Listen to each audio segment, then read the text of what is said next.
Hi, everyone. It's Lin Bouthillier from linbouthillier.com.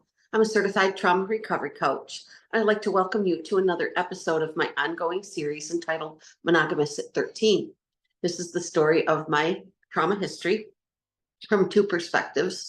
One is as a trauma and abuse survivor, and the other is as a certified trauma recovery coach. And a certified trauma recovery coach is a mental health professional who is trauma informed, who works as a co-equal peer in trauma recovery with a client. And the whole basis for the concept of certified trauma recovery coaching is that we do not have a power differential. We are co-equal with our client, and it is entirely client-led care. The client tells us what their recovery goals are, what their needs are, and how they want to be supported by us. And we give them exactly what their system needs through the use of every different tool that we could possibly have. And certified trauma recovery coaches have a lot of tools for recovery for individuals who have experienced trauma and abuse. And I differentiate between the two because not all trauma comes from abuse, but all abuse is traumatic. And so I am a trauma survivor and abuse survivor myself. And I feel that my story has some value for people. And that's why I decided about 10 months ago to start a YouTube channel. So all I ask when we begin these videos is that you recognize that it can be traumatizing and it can be triggering, I should say, to watch videos and to listen to someone speaking about trauma recovery. We all have our own history inside of us, and it can be activated by listening to someone else's story. So I ask that you have a way to ground yourself, if you can practice being anchored and grounded. If you are not sure how to become anchored and grounded, I've made a video. It's called Special Episode Number 57. It's in the video feed for my channel. And it is entitled How to Prevent and Handle Triggers. And it's about an hour long, but it helps to teach people all about how our nervous system needs safety and different really simple ways that we can reach safety, which is and maintain safety for the purpose of doing our trauma recovery. And that is called being anchored and grounded. I have a little grounding tool in my hand. If you have not yet taken care of your system's needs, bring yourself into a state of anchoredness and groundedness, now would be an excellent time to do that for yourself through some wonderful self-care. And then come back to the video when you're ready. So with that, I will begin. This is special episode number 148.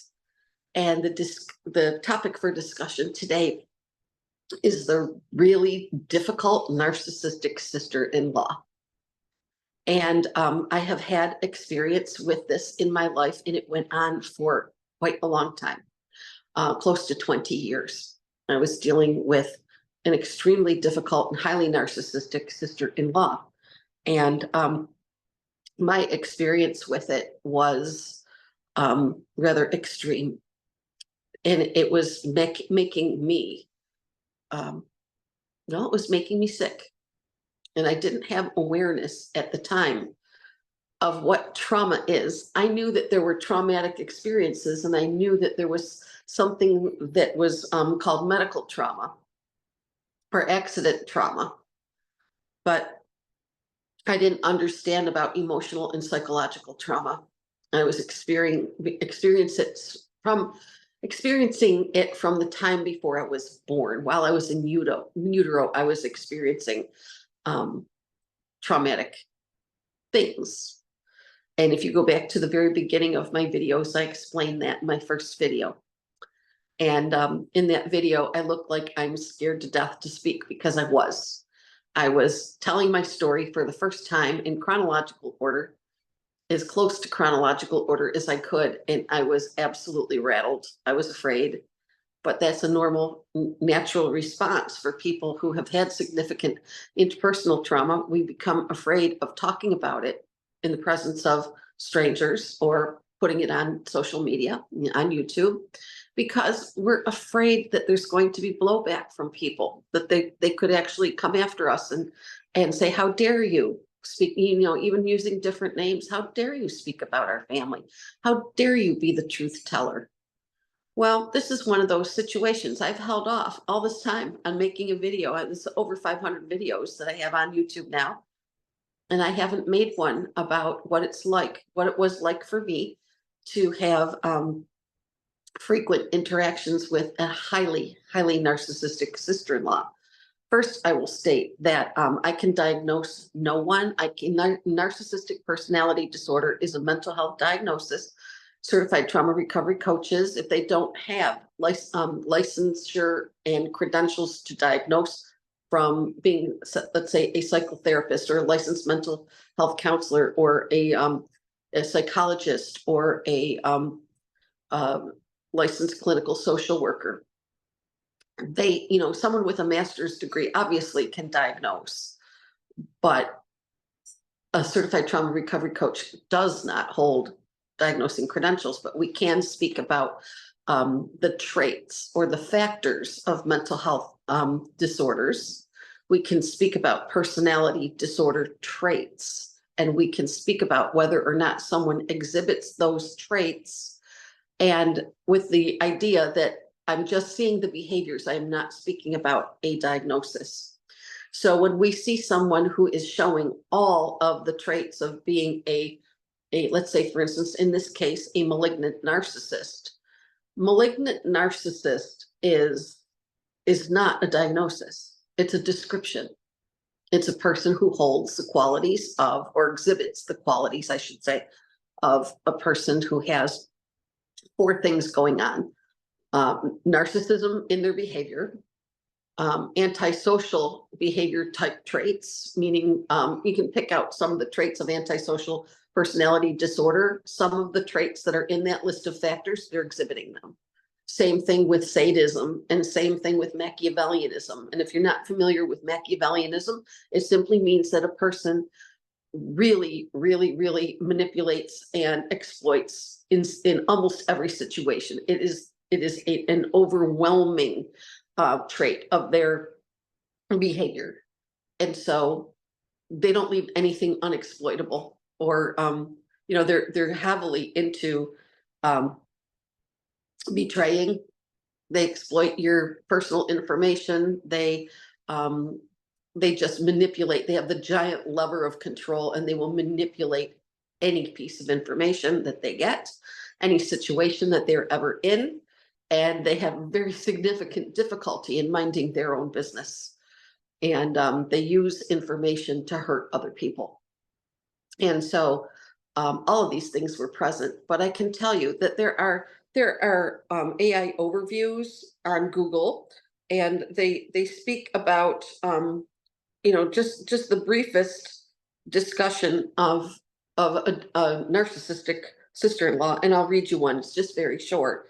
It says, a narcissistic sister-in-law can be challenging to deal with, but there are some strategies that may help. First one is set boundaries. Communicate your boundaries clearly and let the narcissist know that you will end contact if certain behaviors continue.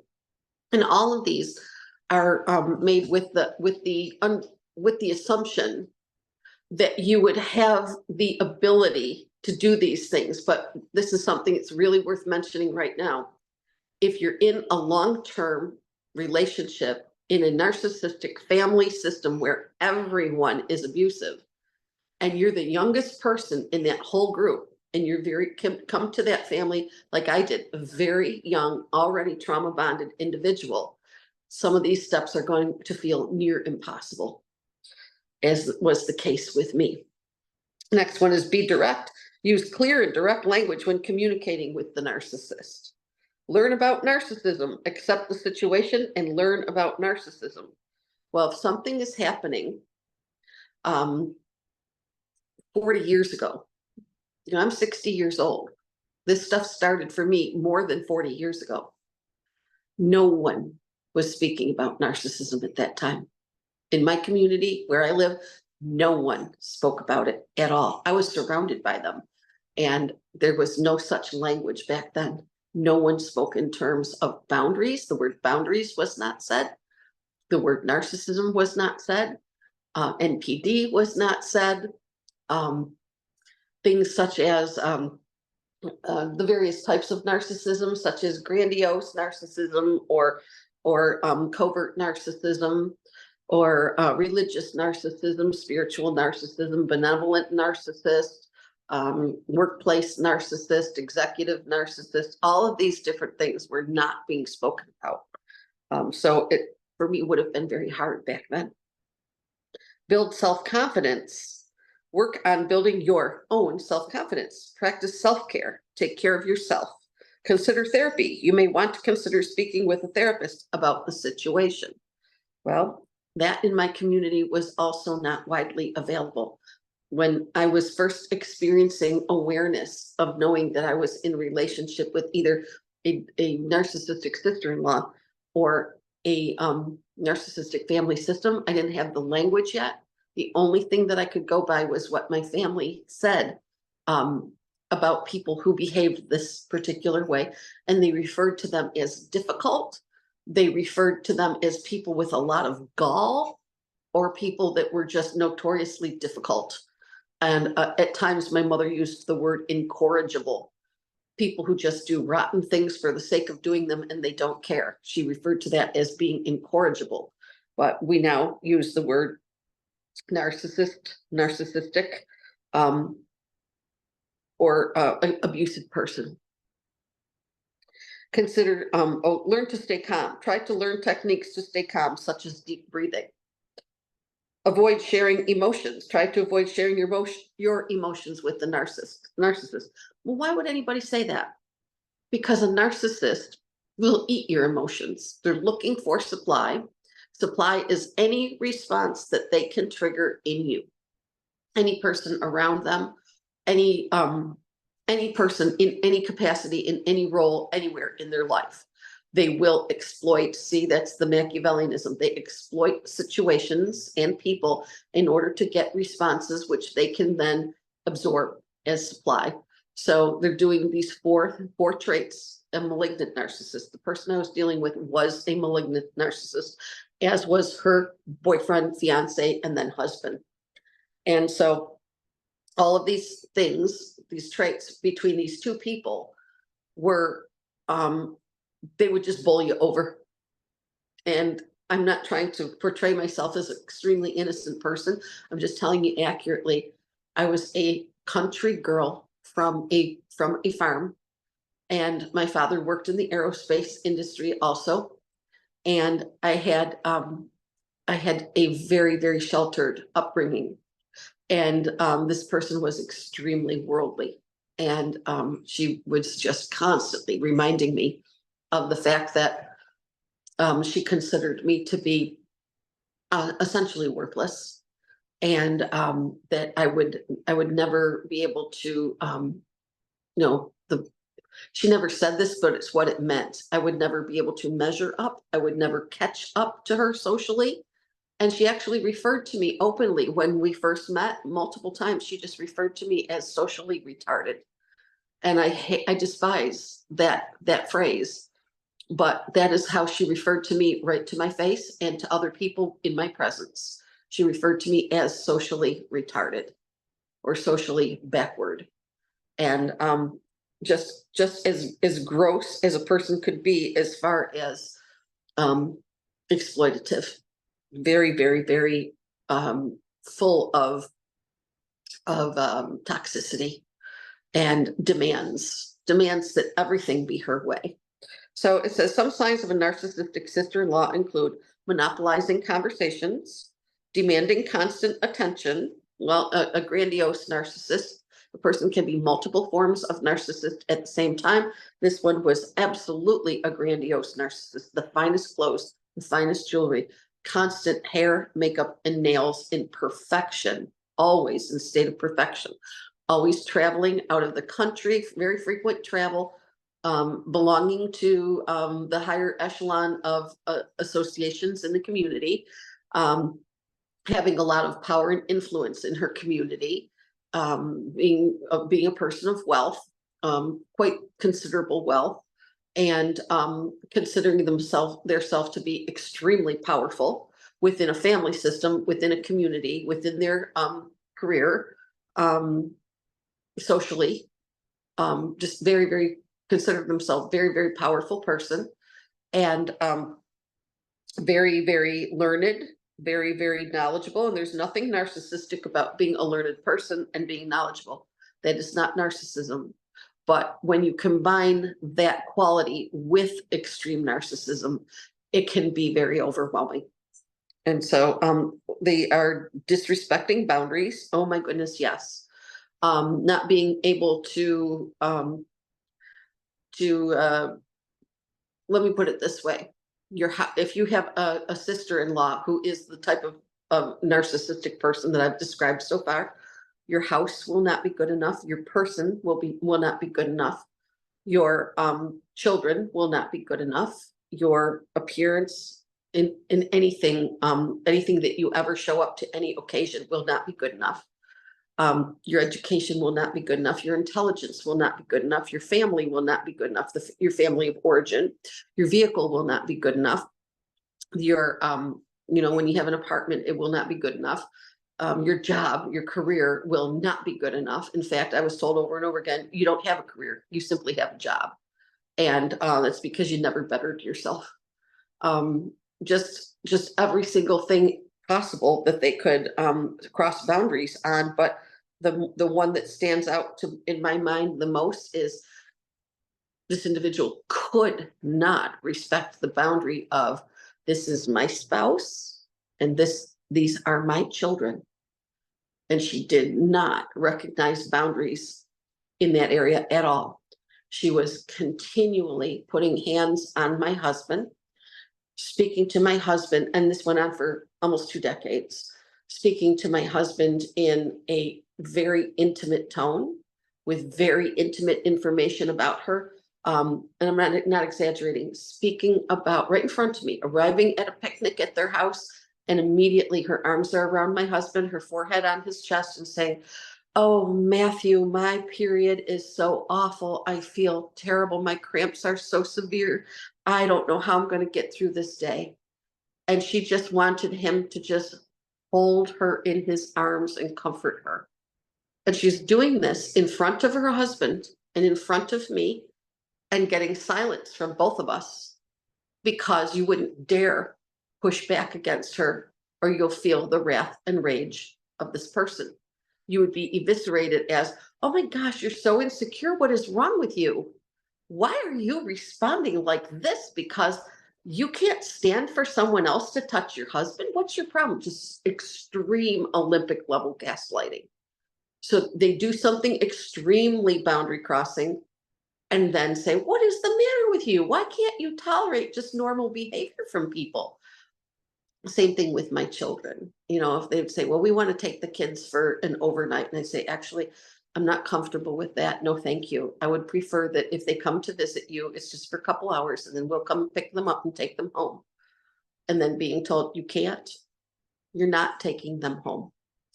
And I knew that if I pressed the issue, I wasn't going to win.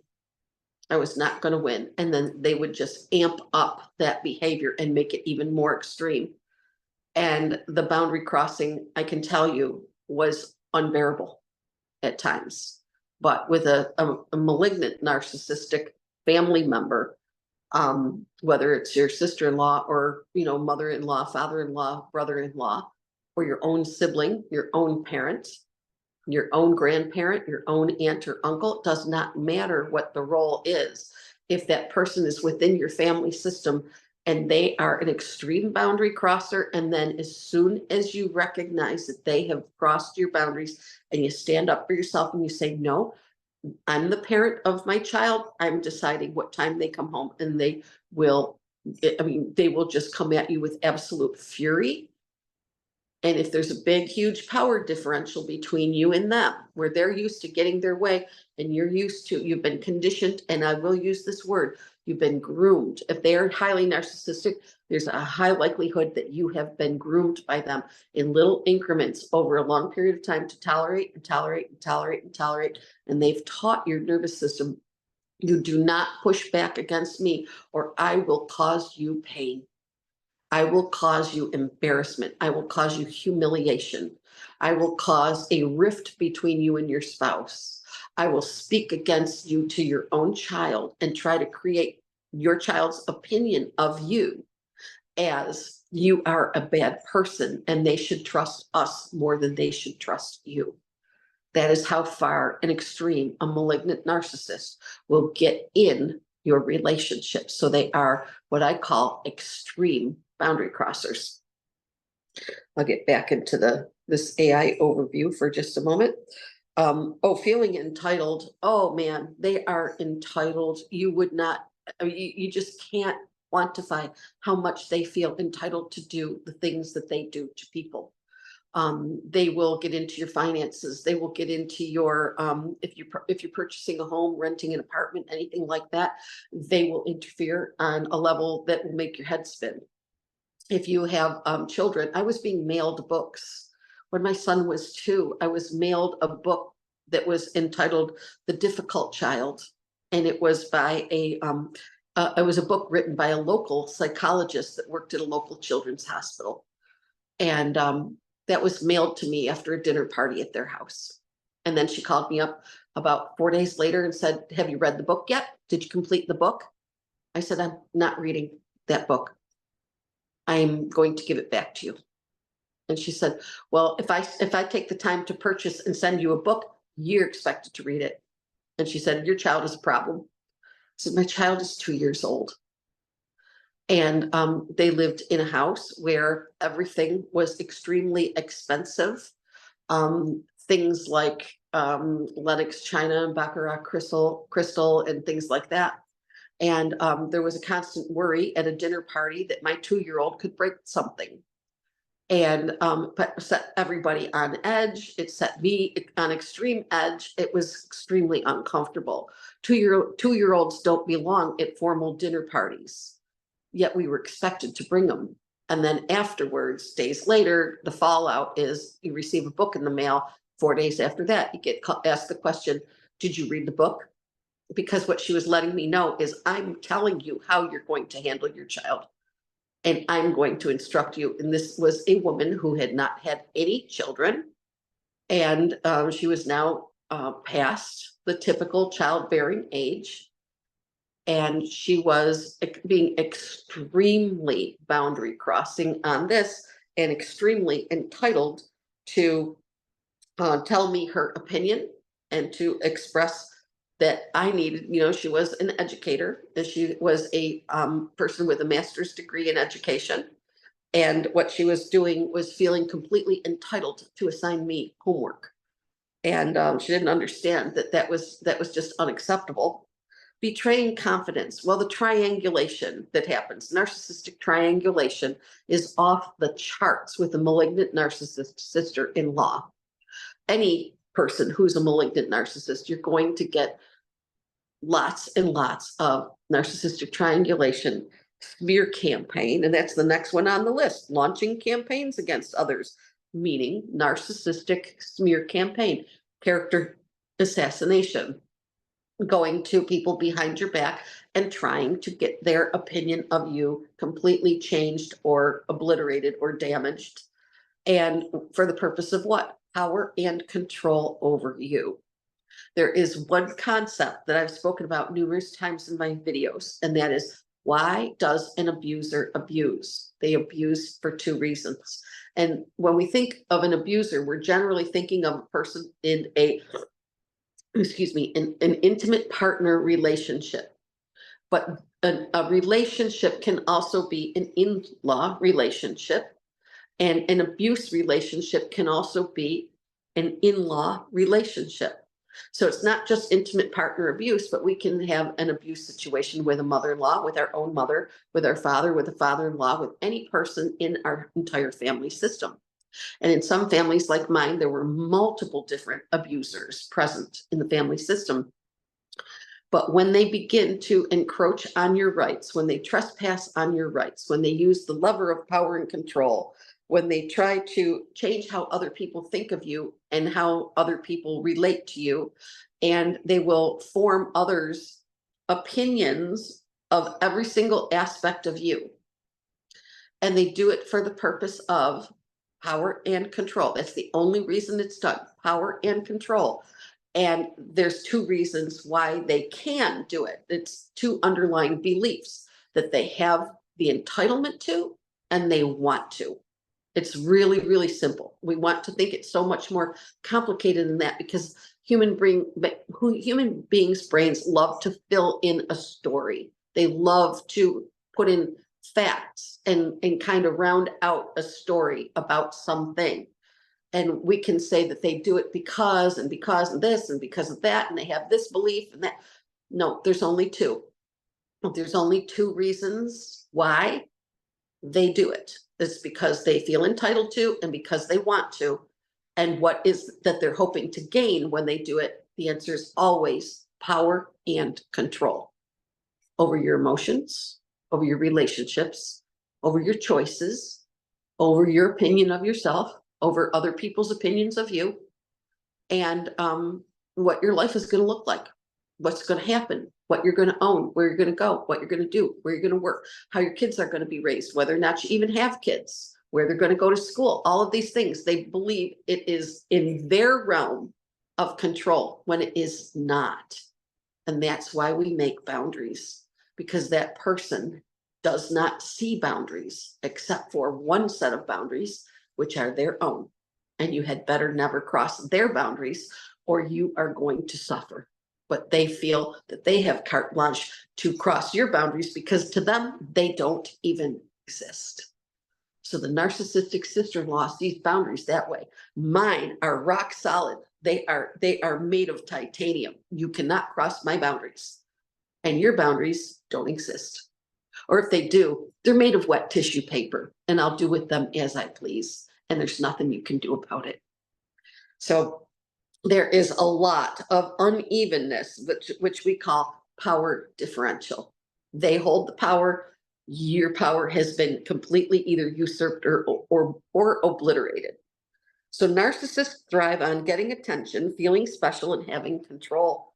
They may manipulate their partners and expect them to show deference and adoring behavior. Oh boy, isn't that the truth? They expect other people to show deference to them and adoring behavior towards them while they wreck you, while they wreck whoever it is that they point their finger at, and expect everybody else around them to get behind them and be a unified force against that person.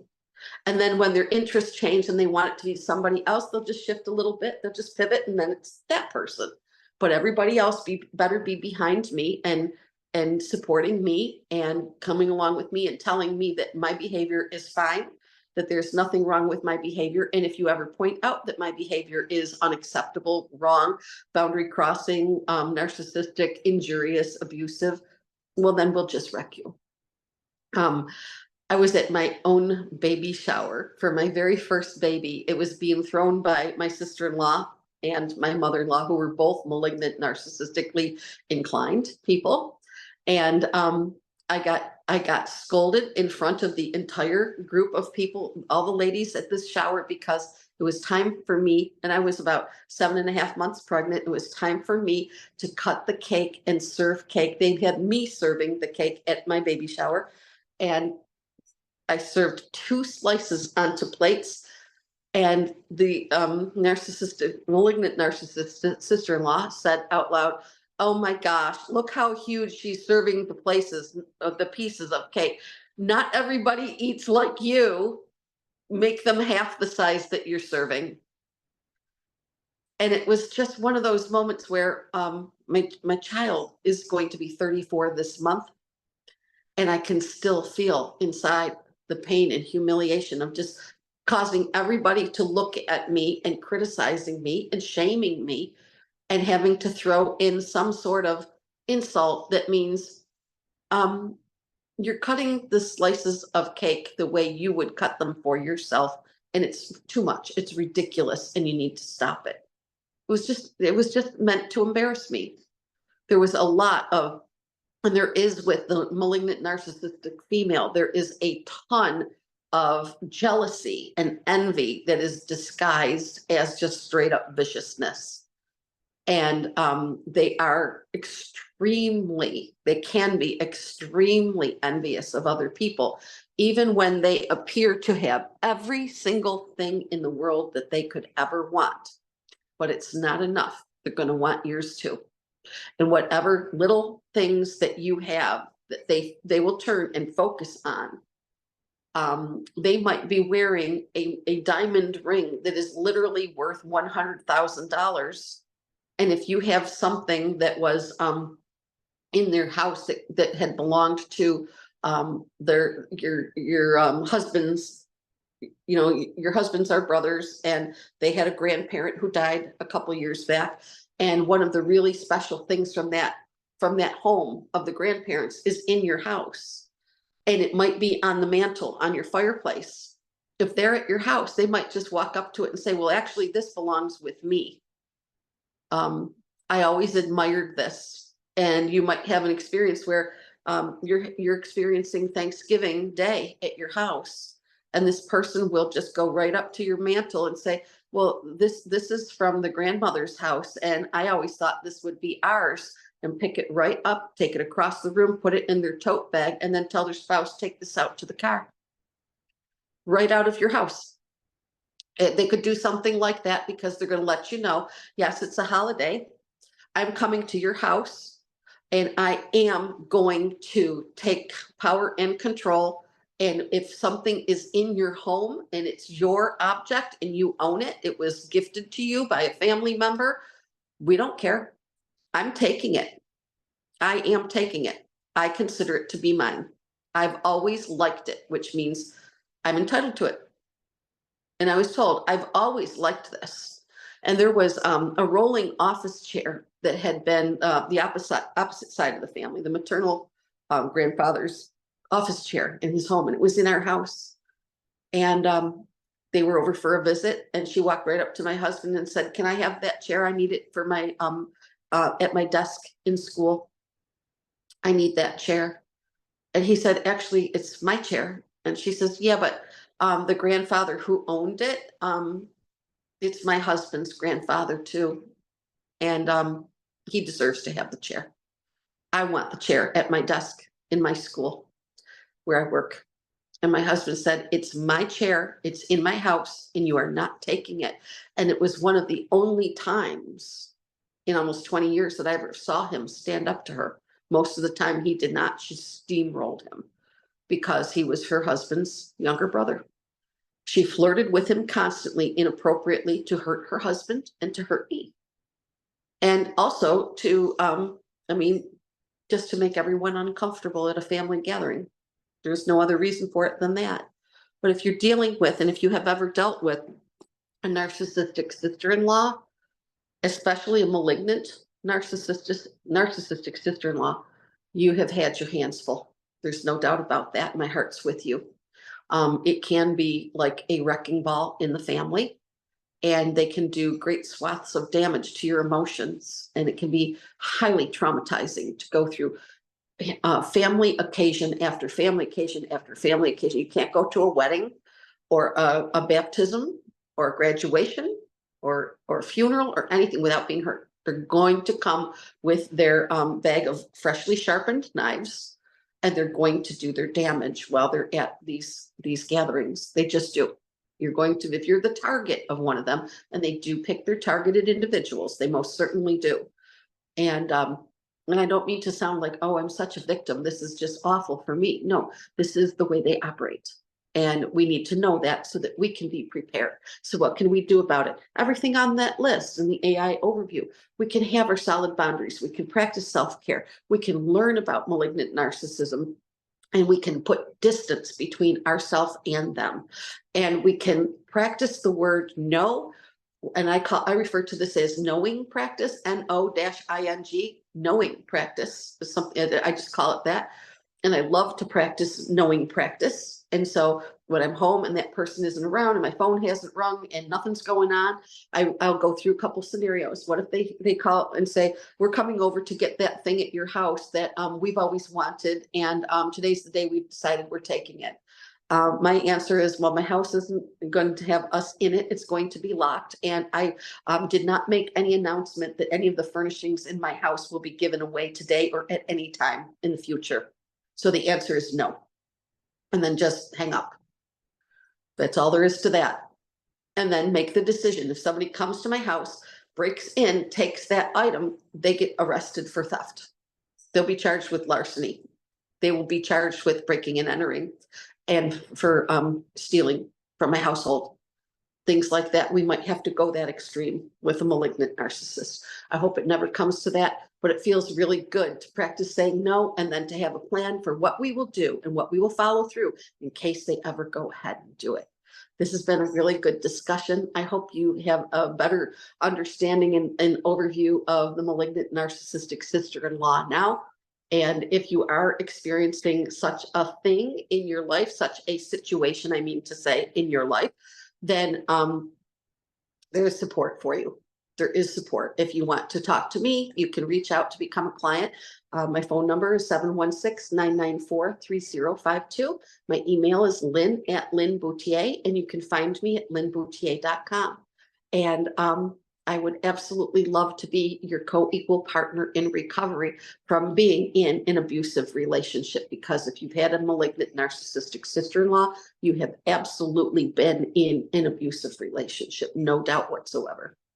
So thank you very much for joining me. If you like my channel and the information I have here for you, please like, subscribe, and share. Hit the notification bell. Leave me some comments and questions in the comments section. And I love to see your comments there, and I try to answer all of them if possible. And I really look forward to seeing you in the next video. Have the best day, everyone. Bye-bye.